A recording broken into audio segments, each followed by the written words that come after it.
Flash issue 57 sees Flash and Detective Burns trapped in the now fiery mind of Mick Rory, where Barry learns there is no way out of the fire maze. The blue-flamed Heatwave arrives and says there is no escaping the fire that has consumed his life, but Flash knows his mind wants them to help him since it pulled him and Burns into his mind for that very reason. The fire demon on Mick's shoulder tells him to burn them as they stand between him and her being together forever. Barry pleads with Mick to not listen to the Sage Force and that he's being infected by it and it's given his sickness a voice and wants him to pull deeper into his own mind so that he will be lost forever. Heatwave says that he is the one who is in control and the one who is God in his own mind. In Barry's apartment, the blue fire spreads as Cold tries to contain it with his cold guns, but they won't be able to hold it off for long. Iris meanwhile says the Sage Force has united Flash and Mick's mind and it feeds on empathy. She then realizes that since the forces were released, they have felt familiar to her, making her remember a time before Flashpoint where she actually studied the forces. Suddenly knowing what to do, she grabs one of Cold's guns, meanwhile making a headband for Cold to wear and enter Mick's mind. Inside the mind, Heatwave tries to kill Flash and Burns, but is stopped by a giant version of Leonard Snart's Captain Cold, who Heatwave thinks is not real. Cold, however, knows many of the jobs that he and Mick worked on over the years, and the attacks stop and Mick reverts back to his human form, as Cold says that he used to help Mick find an outlet for his passion, and Mick also used to help him as well, and while he wishes he could go back to those days, he can't and he needs to stop rejecting what's happening. Mick says that the urge for fire will always be with him and never leave, but Cold says that the Mick he knew would never let the fire control him. Mick reverts back to his old costume as Cold tells him that he doesn't need the Sage Force anymore. As they leave, the angered Sage Force attacks them, but Flash dives in front of the blast. The Force wonders why he would sacrifice himself for a monster like Mick, and Flash says that he knows the pain Mick feels and how hard it is to move forward and out of the past. Flash races around the Sage Force, keeping it contained in a whirlwind that burns it out and returns them all to the real world. As Barry and Iris are reunited, Detective Burns and Heatwave are returned to Iron Heights, and it is revealed here that Heatwave has been completely healed of his scars. Flash and Commander Cold meanwhile talk about how Cold knew all about Heatwave and Captain Cold's history, and it was thanks to the history books in the 25th century. Barry says that Cold took a big risk posing as Captain Cold, but he's been wrong about the commander and he did a good job. Cold tells Barry that his name is Henry, and both of them shake hands. Later on, Barry meets with Iris, learning she knew how to tap into the Sage Force thanks to the things she's been remembering from their past life, and it's also the reason why it's been hard on their relationship lately, thanks to the past being long gone. Iris implores Barry to talk with the other Flashes of the multiverse again about the Force Quest, and he reveals that he has, and that he should have listened to them to begin with. He reveals that Iris is the one that's stopping him from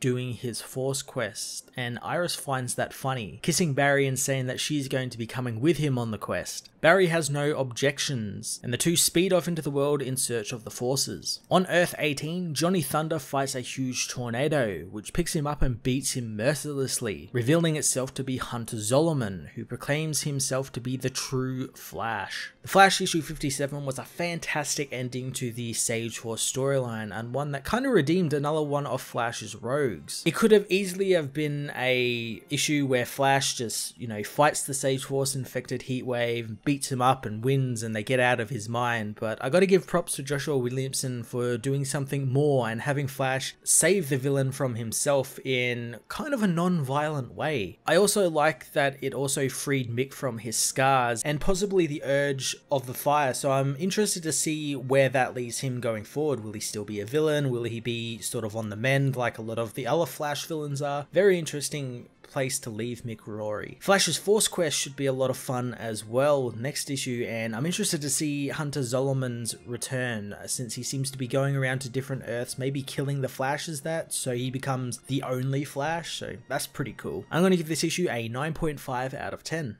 Hey everyone, thanks for watching my newest video. If you enjoyed it, you might also like to check out my other reviews here on my channel. You can also follow me on various social media platforms like Twitter by searching Matt_FOS, or even join the Comic Multiverse Discord server and chat with other comic book fans, including myself and Joel from Cape Joel. Want cheap comics and trades? Head over to the book depository with the link in the description to get the cheapest trades and comics around, along with free shipping anywhere in the world. Until next time, this has been Matt of the Fortress of Solitude. Thank you so much for watching.